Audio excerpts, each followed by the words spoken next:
बहुत समय पहले की बात है। सुल्तानपुर नामक एक सुंदर सा गांव हुआ करता था। वहां एक गरीब लेकिन खुशहाल लकड़हारा रहता था, जिसका नाम मनोहर था। मनोहर एक बेहद ईमानदार और मेहनती इंसान था। उसकी दिनचर्या सादा थी, लेकिन वह अपने काम में सच्चे मन से लगा रहता था। अपने काम से खुश रहता था। उसके पास ज्यादा पैसे नहीं थे, लेकिन वह अपनी जिंदगी से संतुष्ट था। मनोहर के परिवार में उसकी पत्नी और उसके 2 बच्चे थे। मनोहर सेठ गोपीचंद के पास लकड़ी काटने का काम करता था। सेठ गोपीचंद एक अमीर व्यापारी था और उसे अपनी लकड़ी के व्यापार के लिए मेहनत करने वाले लोगों की जरूरत थी। मनोहर सुबह सुबह सेठ गोपीचंद के बागान में काम पर जाता, जहां उसे पेड़ों से लकड़ी काटने का काम मिलता। सेठ गोपीचंद एक सख्त और अधिकारों से भरा हुआ आदमी था, लेकिन उसे मनोहर की ईमानदारी और मेहनत बहुत पसंद थी। गोपीचंद मनोहर को पैसे देता था, जिससे मनोहर और उसके परिवार का जीवन व्याप्त होता। दो हर दिन मनोहर और रोहिणी की मेहनत और प्यार से उनके छोटे से घर में सुख और शांति बनी रहती थी। वह जानते थे कि उनके पास जो भी था, वह केवल ईमानदारी, मेहनत और एक दूसरे के प्रति प्रेम से ही आ सकता था। रोहिणी, मैं काम पर जा रहा हूँ। आज बहुत देर हो गई है। तुम बच्चों को स्कूल छोड़ाना। मैं थोड़ा देर से आऊँगा। जी, स्कूल तो मैं छोड़ आऊंगी, लेकिन गोलू और चिंकी पिछले 2 दिन से कह रहे हैं कि उनकी स्कूल की टीचर स्कूल की फीस मंगा रही है। ऐसा लगता है जैसे उन्हें यह फीस का बोझ बहुत भारी लग रहा है।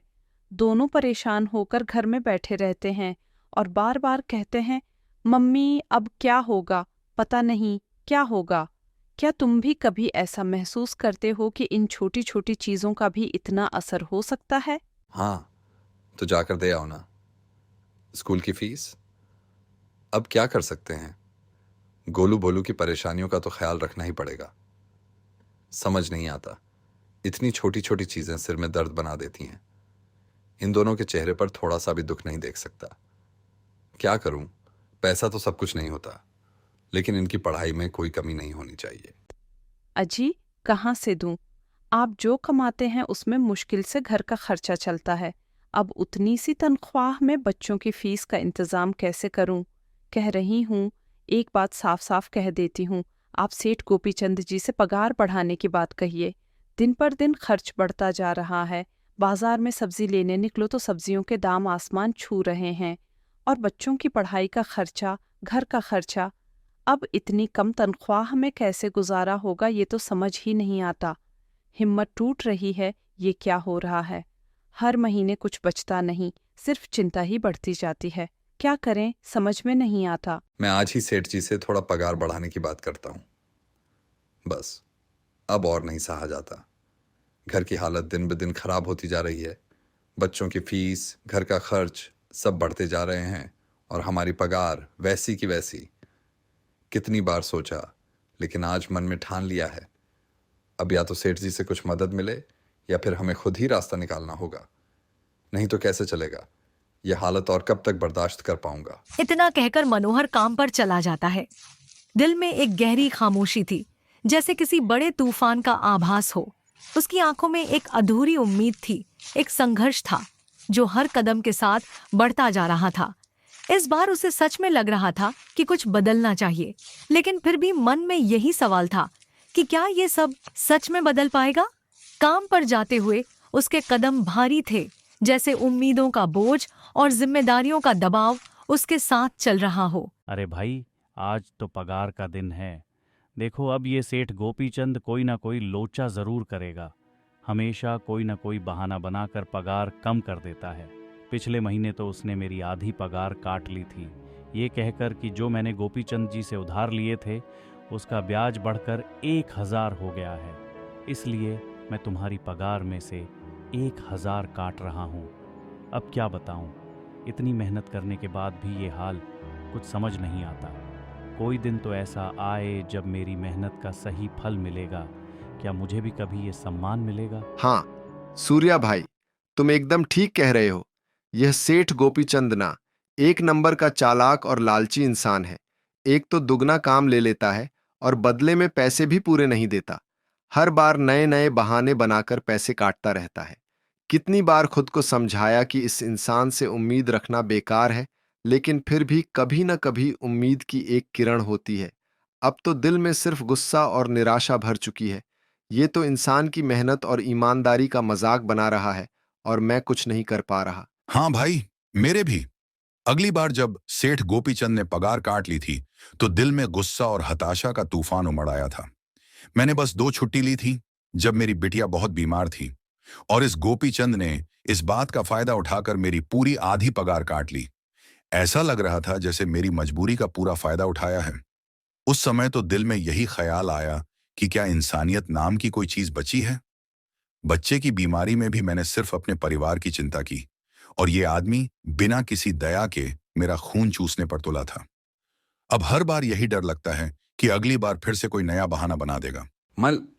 हे भगवान, बस सेठ जी इस बार मेरी पूरी पगार दे दे। बच्चों के स्कूल की फीस भी भरनी है, घर का खर्चा भी चलाना है। हर महीने यही डर लगता है कि क्या कुछ बच पाएगा या फिर सारा पैसा उधारी और बाकी खर्चों में ही चला जाएगा। अब तो मन में सिर्फ एक ही ख्वाहिश है, पगार पूरी मिले ताकि बच्चों की पढ़ाई की चिंता कम हो सके।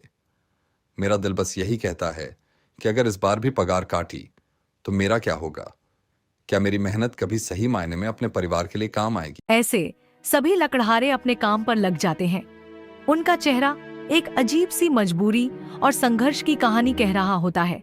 हर दिन, हर पल, बिना किसी शिकायत के वे अपनी मेहनत करते हैं, जैसे उनके पास कोई दूसरा रास्ता नहीं होता। आंखों में थकान होती है, लेकिन फिर भी काम के प्रति निष्ठा दिखाई देती है। उनकी पूरी दुनिया बस उनके हाथों की कुल्हाड़ी और लकड़ी में समाहित होती है, और फिर भी दिल में यही ख्वाहिश होती है कि एक दिन उनका भी काम पहचान में आए, एक दिन उनकी मेहनत का सही फल मिले। काम करने के बाद लकड़हारे सेठ गोपीचंद के पास जाते हैं, और हर कदम उनके दिल में डर और उम्मीद दोनों होते हैं। जैसे ही वे सेठ के पास पहुंचते हैं, उनका चेहरा सूझा हुआ होता है। मन में यह सवाल होता है कि इस बार क्या होगा? क्या वह उनके मेहनत की कद्र करेगा या फिर कोई नया बहाना बनाकर उनकी मेहनत का मजाक उड़ाएगा? उनके दिल में हर बार यही उम्मीद होती है कि इस बार शायद सेठ थोड़ा दया दिखाए और मेहनत का सही मोल दे, लेकिन वही निराशा हर बार उनके चेहरे पर लहराती है। सेठ जी, महीना पूरा हो गया है, हमें हमारी तनख्वाह दे दीजिए। हम रोज सुबह से शाम तक इतनी मेहनत करते हैं, कभी नहीं शिकायत करते, बस इस उम्मीद में कि महीने के अंत में हमें हमारे हक की मेहनत मिलेगी। हम भी इंसान हैं, हमारी भी ज़रूरतें हैं। बच्चों का स्कूल, घर का खर्च, कहाँ से होगा सब? इस बार तो कोई बहाना मत बनाइए, बस हमारी मेहनत का सही मूल्य दीजिए सेठ जी। यह शब्द एक तरह से विनती और हिम्मत की हद तक पहुंचे हुए होते हैं। जब उन लकड़हारों का दिल भरकर निकलता है, तो बस यही एक छोटी सी उम्मीद होती है कि शायद आज तो सेठ कुछ सही करेगा, उनका पसीना और मेहनत बेकार नहीं जाएगी। देखो भाइयों, अभी मेरे पास तुम्हें देने के लिए पैसे नहीं है। अभी माल नहीं बिका है, सारा माल गोदाम में ही पड़ा हुआ है। कल या परसों तक तुम्हें तुम्हारी तनख्वाह मिल जाएगी, बस थोड़ा इंतजार करो। सेठ गोपीचंद की बातों में एक तरह की लापरवाही और हल्की सी तसल्ली होती है, जो उनके चेहरे से झलकती है। वह समझते हैं कि सेठ की बातों में हमेशा कोई न कोई बहाना छिपा होता है। पर सेठ जी, अभी हमारे पास बिल्कुल पैसे नहीं बचे हैं। घर का भी सामान लाना है, बच्चों की फीस भरनी है। क्या करें समझ नहीं आता। हर दिन काम करते हैं पर फिर भी कोई सहारा नहीं मिलता। हमारे पास अब और इंतज़ार करने की ताकत नहीं है। अगर आज भी पगार नहीं मिली तो घर कैसे चलेगा? बच्चों को स्कूल भेजने के लिए पैसों की सख्त ज़रूरत है, और घर का राशन भी ख़त्म होने वाला है। यह हालत अब सच में मुश्किल होती जा रही है सेठ जी। हम भी इंसान हैं, हमारी भी कुछ ज़रूरतें हैं, कुछ जिम्मेदारियां हैं। अरे, मैंने कहा तो सही, 1-2 दिन और रुक जाओ, कल या परसों तक पैसे मिल जाएंगे। अभी मेरे पास पैसे नहीं है। सेठ गोपीचंद की बातों में फिर से वही ढीली ढाली तसल्ली छिपी हुई थी। लकड़हारे का दिल अब भारी हो चुका था, उसकी उम्मीदें और टूटने लगी थीं। हर शब्द, हर वादा अब बोझ सा महसूस हो रहा था। सभी लकड़हारे निराश मन से अपने अपने घर आ जाते हैं। उनके कदम भारी होते हैं, जैसे कोई अपार बोझ उनके दिल पर हो। पूरे दिन की मेहनत के बाद जब तनख्वाह का कोई आसरा नहीं मिलता तो घर लौटते हुए उनकी आंखों में एक अजीब सा खालीपन होता है। अजी, क्या हुआ? इस बार कितना पगार मिला है? कुछ नहीं, वही पुरानी बात है। सेठ गोपीचंद ने कहा है कल या परसों तक मिल जाएगा, लेकिन इस बार तो सच में उम्मीद भी खत्म होती जा रही है। तुम कहते हो हर बार अगले दिन मिल जाएगा, लेकिन अब यह इंतजार हमें और नहीं सहा जाता। बच्चों के स्कूल की फीस भी है, घर का राशन भी खत्म हो रहा है। कब तक ऐसे ही जिएंगे? क्या हमारे हालात कभी ठीक होंगे? पगार नहीं मिला, आपको तो पता है ना, बच्चों की फीस भरनी है। इनकी स्कूल टीचर ने आज साफ साफ चेतावनी दे दी है कि अगर कल फीस नहीं लाई तो बच्चों को घर पर ही बिठा लेना। क्या हम हमेशा इसी तरह हाथों में खालीपन लिए जीते रहेंगे? कब तक यही चलता रहेगा? क्या करूं अब? बच्चों को स्कूल से बाहर कर देना, ये मुझे कभी नहीं सहा जाएगा। रोहिणी के चेहरे पर चिंता का साया था, लेकिन वह चुपचाप खड़ी थी, जैसे उसे भी समझ नहीं आ रहा था कि क्या कहे। बच्चों का भविष्य, घर का खर्च, हर जिम्मेदारी अब एक बोझ बन गई थी। दिल में वही सवाल था, कब तक यह सब चलेगा? ऐसे ही 2 दिन गुजर जाते हैं और उन 2 दिनों में सिर्फ इंतजार और उम्मीद की घड़ी होती है। वक्त जैसे रुक सा जाता है। दिन तो कटते हैं, लेकिन मन में बेचैनी कभी खत्म नहीं होती। सब लोग गोपीचंद के घर जाते हैं। 2 दिन बाद सेठ गोपीचंद ने सबको पगार दे दिया। अरे सूर्या, यह ले अपनी इस महीने की पगार। सेठ जी, ये तो बस 5,000 है। मैंने तो इस महीने 7,000 तक का काम किया है। हाँ, काम तो किया है, लेकिन तूने 1-1 घंटे आराम भी तो किया है। ये पैसे उसी आराम के कांटे हैं। पर सेठ जी, आपने तो कहा था 8 घंटे काम के और महीने में 7,000 मिलेंगे। मैंने तो 8 घंटे काम किया और 1 घंटे आराम भी किया। देख सूर्या, मुझे ज्यादा हिसाब किताब ना समझा। ये 5,000 रख, अगर चाहिए तो, और अगर नहीं चाहिए तो कहीं और काम ढूंढ ले। यह ठीक है सूर्या कि आराम की भी जरूरत होती है, पर अगर पूरी तरह से अपने काम में लगकर थोड़ा और समर्पण दिखाओ तो वो समय का हर मिनट तुम्हारे लिए फायदेमंद होगा। और वैसे भी काम की गुणवत्ता ही असल मेहनत होती है, न कि सिर्फ समय। बेचारे सूर्या के पास उन पैसों को लेने के सिवाय और कोई रास्ता नहीं था। उसकी आंखों में गहरी निराशा और असमर्थता का भाव था। वह जानता था कि उसने पूरी मेहनत से काम किया था, लेकिन फिर भी सेठ की बातों ने उसकी आत्मा को छुआ था। मनोहर, यह लो तुम्हारे 8,000। पर सेठ जी, 8,000 क्यों? मेरे तो पूरे 10,000 बनते हैं। मैंने तो कोई छुट्टी भी नहीं की और ना ही कोई आराम लिया। मैंने तो अपना सारा काम समय पर किया है, फिर भी सिर्फ 8,000 क्यों? हाँ, समय पर तो किया है, पर इस समय बाजार में लकड़ियों का दाम काफी सस्ता हो गया है। इस वजह से अभी तुम्हें भी पगार कम ही मिलेगी, जब तक लकड़ियों का दाम नहीं बढ़ता। मनोहर, मैं समझता हूं कि तुम्हें इस पगार से संतुष्टि नहीं मिल रही, लेकिन तुम्हारी मेहनत की कीमत उस मूल्य से नहीं आंकी जा सकती जो अब भी बाजार में है। बाजार की स्थिति और व्यापार की असलियत है। हम सबको इससे गुजरना होगा, लेकिन जैसे ही दाम बढ़ेंगे तुम्हें पूरा फायदा मिलेगा। पर सेठ जी, बात तो 10,000 की हुई थी ना? अब 8,000 में मैं कैसे घर चलाऊंगा? बच्चों की स्कूल की फीस भी भरनी है सेठ जी। इस बार आप पूरे पैसे दे दीजिए। आप ठीक कह रहे हैं सेठ जी, लेकिन इस महीने मेरे लिए मुश्किलें बहुत बढ़ गई हैं। बच्चों की फीस और घर की ज़रूरतें बहुत बढ़ गई हैं। मैं आपसे निवेदन करता हूं, अगर इस बार पूरी पगार दे सकें तो बड़ा एहसान होगा। 8,000 ही मिलेंगे तुझे। यहां काम करना है तो कर, वरना कहीं और काम ढूंढ ले। तुझे समझ नहीं आ रहा मनोहर, यह तुम्हारी मेहनत का ही हिसाब है। जितना मिल रहा है, जो दाम है वही मिलेगा। अगर तुम नहीं संतुष्ट हो तो किसी और जगह जाकर देखो। मुझे तुम्हारी हालत समझ आती है, लेकिन इस वक्त और कुछ नहीं किया जा सकता। मनोहर का दिल धक से रह गया, जैसे उसके पूरे जिस्म में थकान और निराशा की लहर दौड़ गई हो। वह जितनी मेहनत करता, उतनी ही अधिक उम्मीदें थीं। बेचारे मनोहर के पास उन पैसों को लेने के सिवाय और कोई रास्ता नहीं था। उसकी आंखों में दर्द और निराशा की गहरी छाया थी, जैसे उसके आत्मविश्वास के सारे धागे धीरे धीरे टूटते जा रहे हों। उसने अपनी पूरी ताकत लगा दी थी, मेहनत की थी, लेकिन फिर भी वह सब कुछ महसूस कर रहा था। वह कहीं न कहीं हार रहा था। सब लोग गोपीचंद के घर से बाहर आ गए। उनके चेहरों पर मिश्रित भावनाएं थीं। कुछ के चेहरे पर निराशा थी, तो कुछ की आंखों में असमर्थता और चिंता की झलक साफ थी। अरे भाई, ये सेठ गोपीचंद एक नंबर का बेईमान इंसान है।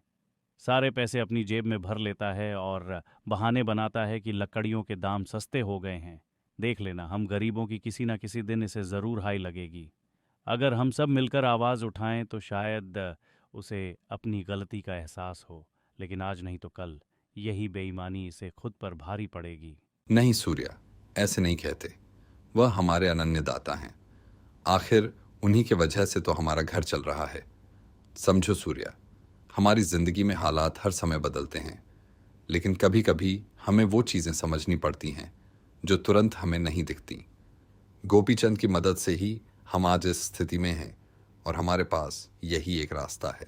अरे काहे का अन्नदाता? काम के पूरे पैसे तो देता नहीं है। पूरे महीने मेहनत करके भी क्या मिलता है? बस ये 8,000। इसमें घर खर्च कैसे चलाएं? ऐसे तो हम कभी तरक्की नहीं कर पाएंगे।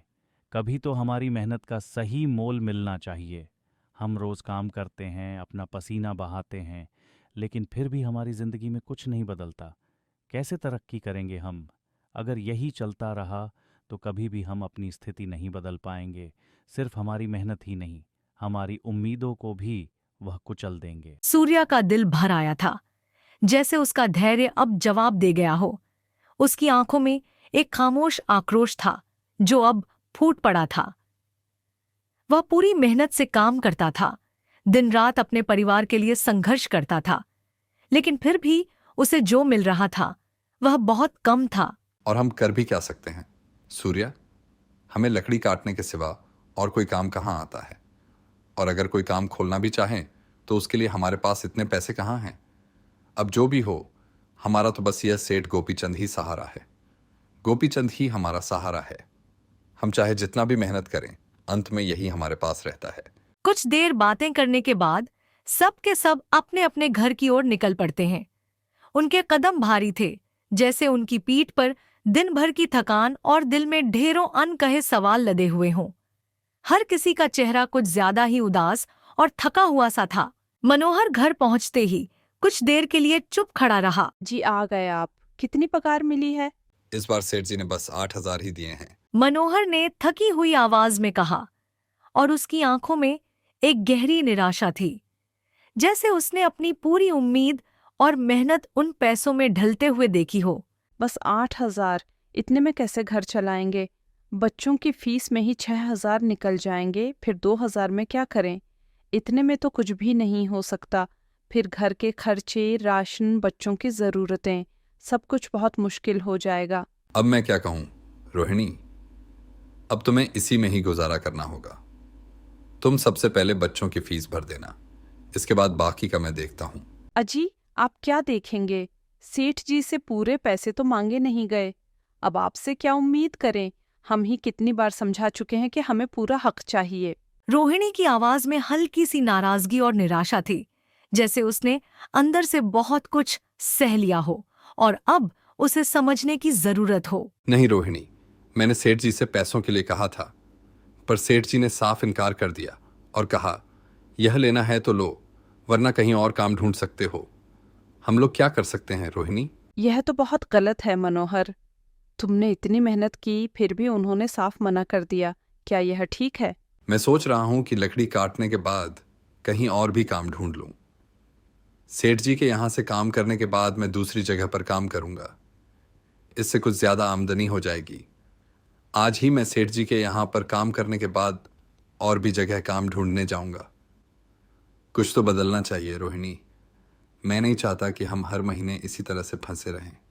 अब मुझे अपने लिए भी कुछ करना होगा और शायद यही वक्त है जब मुझे कुछ नया शुरू करना चाहिए। तुम तो बहुत मेहनत करते हो, लेकिन फिर भी क्या इससे हमारे हालात सुधर पाएंगे?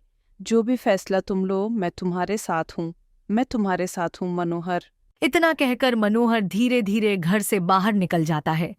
उसके कदम भारी थे, जैसे उसकी जिंदगी का कोई अहम मोड़ आ गया हो। आप सोच रहे होंगे कि अब क्या होने वाला है, क्या मोड़ आएगा? तो यकीन मानिए, अगला भाग आपको बिल्कुल चौंका देगा। मिलते हैं अगले भाग में बहुत जल्द। आपको यह सब देखने का इंतजार नहीं होगा, क्योंकि कहानी अब एक नए मोड़ पर पहुंचने वाली है। दोस्तों, अगर आप भी जानना चाहते हैं कि आगे क्या होगा, तो अभी इस चैनल को सब्सक्राइब कर लीजिए। बेल आइकन को दबाना मत भूलिए, ताकि अगला भाग सबसे पहले आप तक पहुंचे।